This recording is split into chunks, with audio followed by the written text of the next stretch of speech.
Alhamdulillah hamdan katsiran thayyiban mubarakan fih wa asyhadu an la ilaha illallah wahdahu la syarika lah wa asyhadu anna Muhammadan abduhu wa rasuluh sallallahu alaihi wa ala alihi wa sahbihi ajma'in. Amma ba'du. Assalamualaikum warahmatullahi wabarakatuh. Ikhwatal iman yang dirahmati Allah Subhanahu wa taala. Kita masih melanjutkan sebuah hadis yang mulia yang diriwayatkan oleh Imam At-Tirmidzi di dalam sunannya, yang bersumber dari sahabat mulia Abu Umamah radhiyallahu taala an. Dia menuturkan bahwa aku pernah mendengar Rasulullah SAW ketika beliau berkhutbah pada saat haji wada, seraya mengatakan, ittaqullaha wa sallu khamsakum wa sumu syahrakum wa addu zakata amwalikum wa ati'u za amrikum tadkhulu jannata rabbikum. Bertakwalah kalian kepada Allah, tunaikanlah salat 5 waktu, tunaikanlah zakat harta kalian, berpuasalah di bulan kalian, yakni bulan Ramadan, dan taatilah waliul amri di antara kalian. Di poin yang pertama, Nabi SAW menyebutkan wasiat tentang takwa, dan telah kita katakan bahwa ketakwaan kepada Allah Subhanahu wa taala itu hendaklah mengiringi aktivitas ibadah yang dilakukan oleh seorang. Dan salah satu di antara bentuk ibadah yang sangat agung yang hendaklah disertai dengan ketakwaan ini adalah ketika seorang sedang melaksanakan ibadah umrah atau haji. Dan kita sudah sebutkan beberapa hal yang terkait dengan bentuk ketakwaan seorang hamba yang mengiringi aktivitas umrah atau hajinya. Di antaranya adalah bahwa hendaklah bekal yang dibawa adalah sesuatu yang halal, bukan yang haram. Karena jika bekal yang dibawa tersebut adalah sesuatu yang haram, maka ini akan sangat berpengaruh terhadap diterima atau tidaknya haji yang dilakukannya atau umrah yang dilakukannya. Dikatakan bahwa orang yang mendatangi Baitullah untuk haji atau umrah, sementara bekalnya dari sesuatu yang haram, maka sesungguhnya dia di tengah tidak melakukan sebuah ketaatan kepada Allah Subhanahu wa taala. Dan ketika dia sudah memulai aktivitas manasiknya dengan mengucapkan labbaik Allahumma labbaik, berihram, berniat untuk mulai memasuki nusuk, yaitu aktivitas rangkaian ibadah umrah atau hajinya, dikatakan kepadanya la labbaika wala sya'daik, bekalmu adalah sesuatu yang haram, tungganganmu adalah yang haram, maka engkau akan kembali dalam keadaan berdosa, tidak mendapatkan pahala.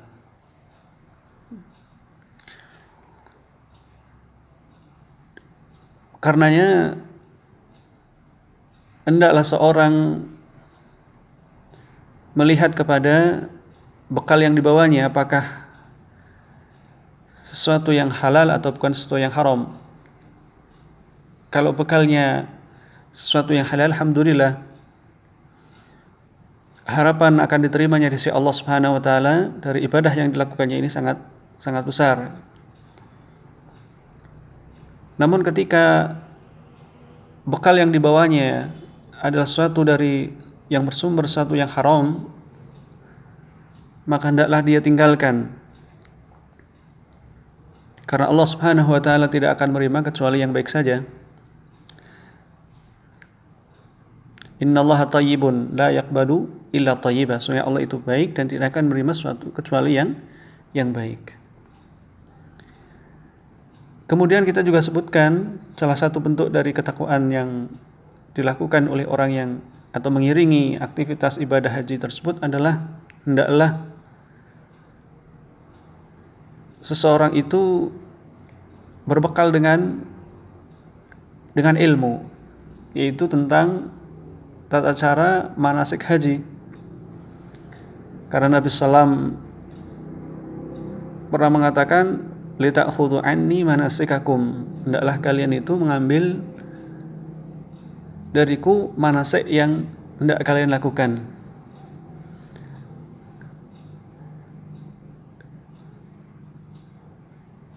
Ketika seorang melakukan rangkaian ibadah haji, namun hal-hal yang dilakukannya tidak sesuai dengan apa yang dicontohkan, yang diteladankan oleh Nabi SAW, maka hal tersebut berpeluang untuk tidak diterima oleh Allah Subhanahu wa taala. Karena Nabi SAW mengatakan, "Man amila amalan laisa alaihi amruna fahuwa raddun." Barang siapa yang melakukan suatu amalan yang tidak ada perintahnya dari kami, maka yang demikian itu tertolak.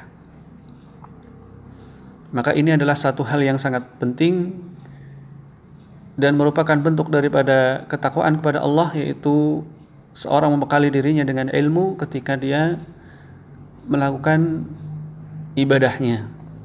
Apalagi ini adalah ibadah yang sangat agung. Ibadah yang melibatkan badan, melibatkan harta, ya, waktu dan seterusnya. Maka sangat merugi ketika kemudian hal tersebut tidak diterima oleh Allah Subhanahu wa taala disebabkan oleh karena tidak mengikuti apa yang diturunkan oleh Nabi SAW. Ikhwatal iman yang dirahmati Allah Subhanahu wa taala.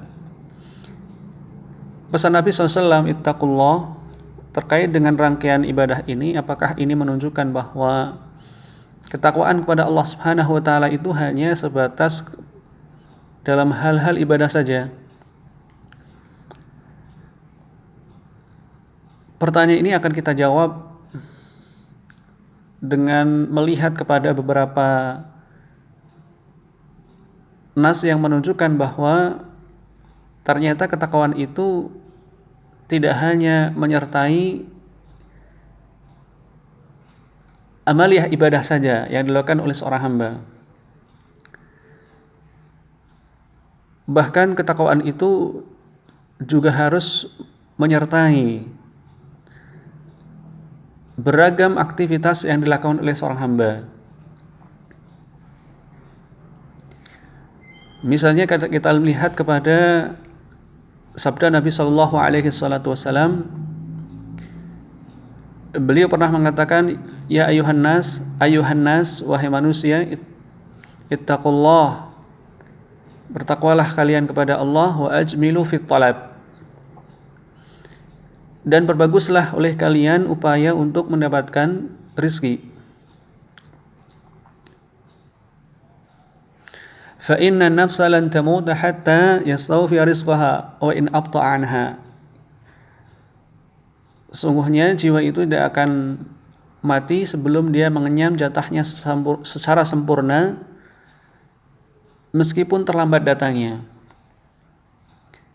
Kemudian Nabi SAW mengulang lagi seraya mengatakan, "Ayuhan nas, ittaqullah, wahai manusia, bertakwalah kepada Allah, wa ajmilu fit talab, perbaguslah oleh kalian upaya untuk mencari rezeki Allah Subhanahu wa taala." Selanjutnya Nabi SAW memberikan penjelasan tentang bentuk ketakwaan kepada Allah Subhanahu wa taala dalam kaitannya hal ini. Seraya mengatakan, "Khudhu mahalla wa da'u maharuma." Ambillah oleh kalian yang halal dan tinggalkanlah oleh kalian yang haram. Maka ini menunjukkan bahwa ketika seorang hamba dia berupaya untuk mencari penghidupan di dunia ini, mengais rezeki, mencari karunia Allah Subhanahu wa taala yang telah menjadi jatah dirinya, hendaklah hal itu diiringi dengan ketakwaan kepada Allah Subhanahu wa taala.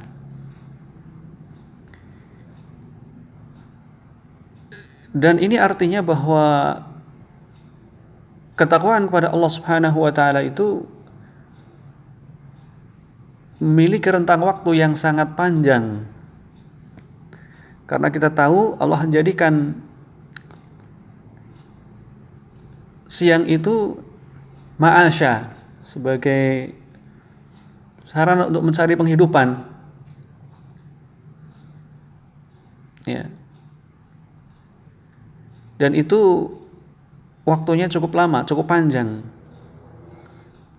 Maka sepanjang itu pula hendaklah seorang hamba itu menyertai aktivitasnya tersebut dengan ketakwaan kepada Allah Subhanahu wa taala.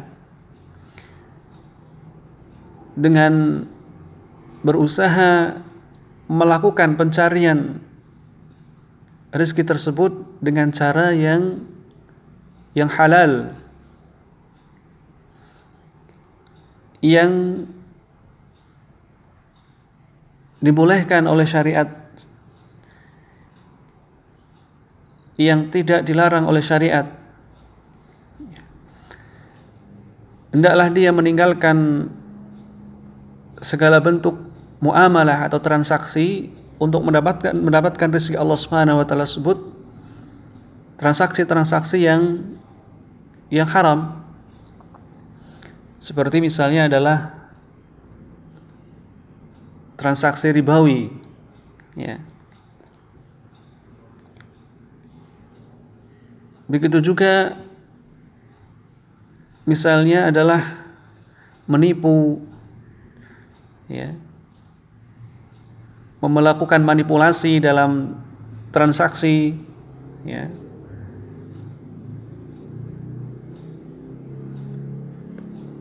mencari keuntungan dengan melakukan judi misalnya,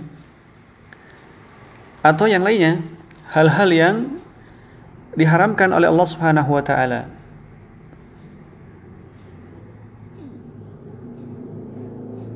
Karena ketika seorang hamba melakukan perkara yang diharamkan tersebut, ini sangat berbahaya, ya.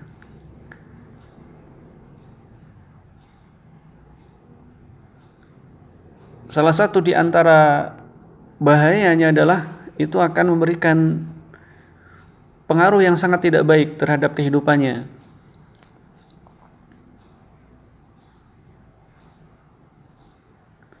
Juga akan berpengaruh kepada amaliyah yang dilakukannya.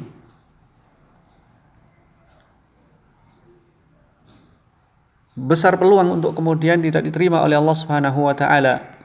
Seperti tadi disebutkan kasus dalam aktivitas rangkaian ibadah haji, ketika bekal yang dibawa oleh seorang itu adalah bersumber dari sesuatu yang haram, ya. Begitu juga doa yang dipanjatkan oleh seorang hamba sementara dia dikenyangkan dengan sesuatu yang haram, pakaian yang dikenakannya adalah sumber dari harta yang haram, minumannya, makanannya, dan seterusnya. Ini sangat berpeluang sekali bahwa doa yang dipanjatkannya tersebut tidak akan kabulkan oleh Allah Subhanahu wa taala. Kalau demikian, maka ini adalah merupakan sebuah kerugian. Ikhwatul iman yang dirahmati Allah Subhanahu wa taala.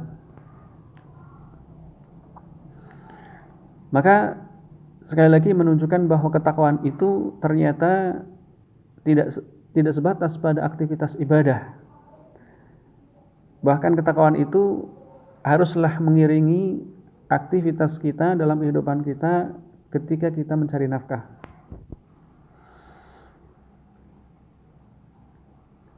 Apakah ketakwaan itu juga hanya sebatas dua hal ini? Ya. Jawabannya tidak. Kita tahu bahwa kehidupan kita itu kadang kita atau banyak kita mendapatkan karunia Allah Subhanahu wa taala, dan itu terus saja kita dapatkan. Maka kondisi ini juga menuntut kita untuk mengiringi hal tersebut dengan ketakwaan kepada Allah Subhanahu wa taala. Lalu apa bentuknya ketakwaan ketika kita mendapatkan nikmat dari Allah Subhanahu wa taala ini? Di antaranya adalah kita harus yakin bahwa apa yang kita dapatkan tersebut adalah merupakan karunia dari Allah Subhanahu wa taala. Karena Allah Subhanahu wa taala mengatakan, "Wa ma bikum min ni'matin faminallah." Kenikmatan apapun yang kalian dapatkan maka itu adalah dari Allah Subhanahu wa taala. Ini prinsip yang harus senantiasa ada dalam keyakinan kita, bahwa kenikmatan apapun yang kita dapatkan itu adalah semata-mata dari Allah Subhanahu wa taala, karunia dari Allah Subhanahu wa taala. Maka tidak termasuk ketakwaan seorang hamba ketika dia justru mengingkari kenikmatan tersebut dengan menisbatkannya kepada selain Allah Subhanahu wa taala. Misalnya dia menisbatkannya kepada ilmu yang dimilikinya, keterampilan yang dimilikinya. Seperti yang Allah contohkan tentang pribadi orang yang tidak bersyukur pada Allah Subhanahu wa taala. Tidak mengakui kenikmatan itu datang dari Allah Subhanahu wa taala. Di dalam Al-Qur'an Allah sebutkan tentang karakter orang ini, yaitu Qarun, yang Allah berikan kepadanya, dibukakan untuknya pintu-pintu kehidupan dunia yang sangat luar biasa, harta yang sedemikian melimpah,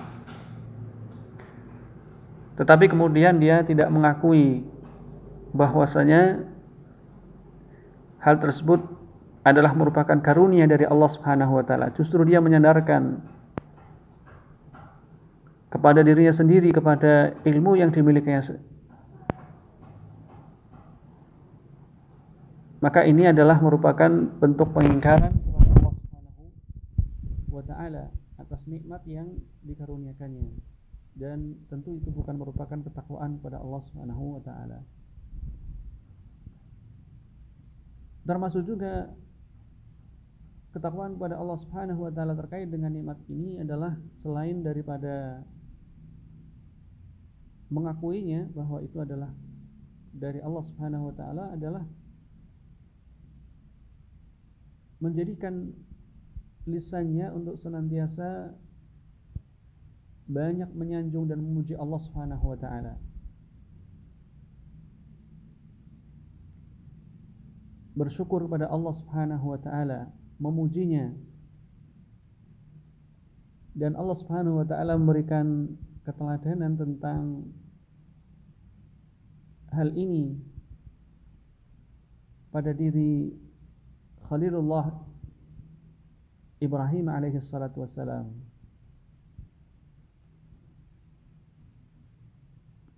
Ketika beliau menanti-nanti, ya, sekian lama kehadiran buah hati setelah beliau menikah dengan istrinya, maka ketika beliau mendapatkan itu, apa yang dikemukakan oleh beliau, ternyata hal itu menjadikannya memuji dan memenyanjung Allah Subhanahu wa taala. Apa katanya? Allah mengatakan, mengisahkan tentang Ibrahim ini,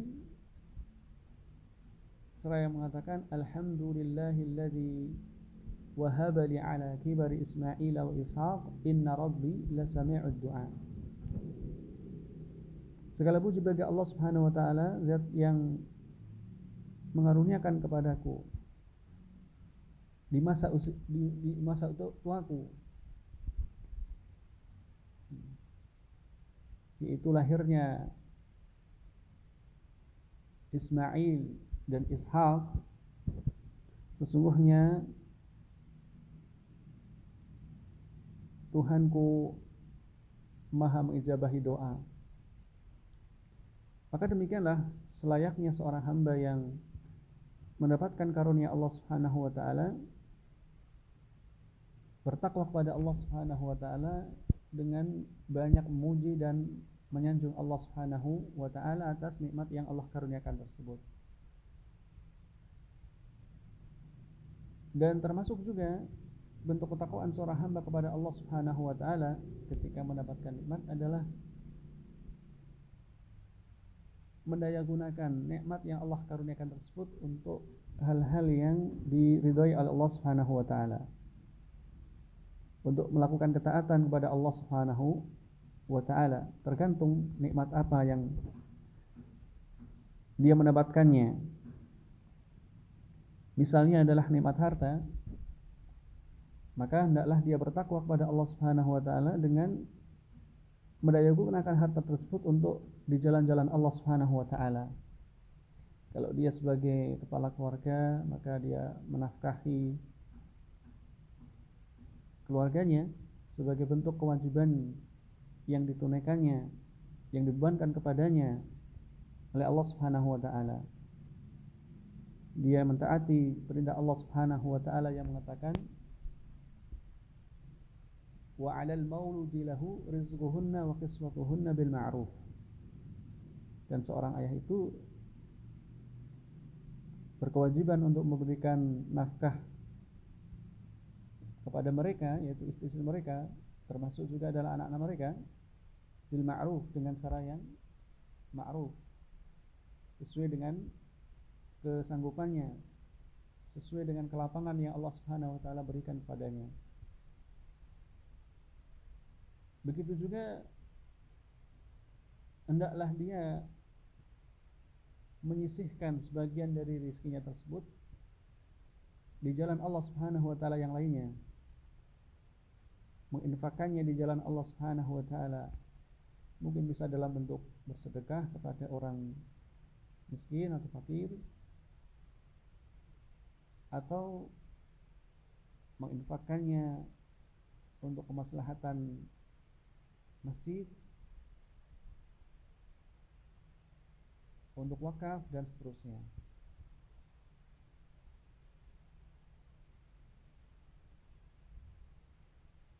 Hendaklah dia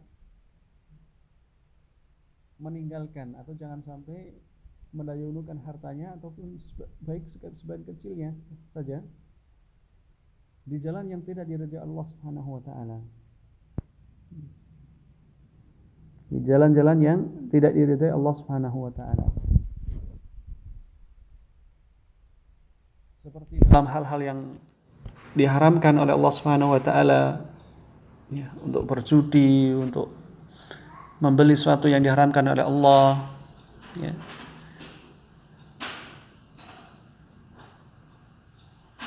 Dan lain sebagainya. Hendaklah itu ditinggalkannya. Begitu juga jangan sampai kemudian hartanya itu terhambur-hamburkan dengan sia-sia,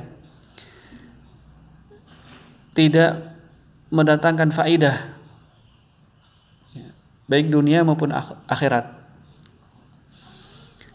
Karena Nabi SAW sangat tidak menyukai hal itu, ya.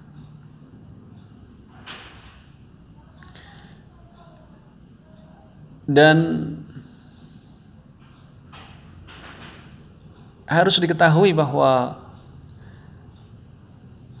besarnya, kecil maupun besar dari harta yang didaya gunakan itu akan dimintai pertanggungjawabannya oleh Allah Subhanahu wa taala.